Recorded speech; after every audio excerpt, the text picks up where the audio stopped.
Hey guys, it's Maka Day today and well, ikwento ko na sa inyo yung difference ng character ko sa season 1 and sa season 2. Kasi yung character ko nung season 1, medyo bulag pa siya sa kung sino talaga yung taong nagpapahalaga sa kanya. And dito sa season 2, nakita niya na yun. Pero may bagong challenge. May bago silang challenge kasi meron na siyang girlfriend.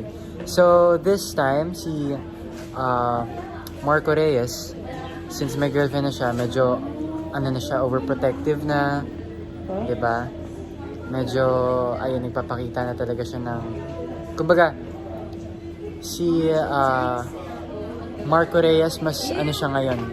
Mas kumbaga guarded siya kasi parang secured din siya na meron na siyang girlfriend eh.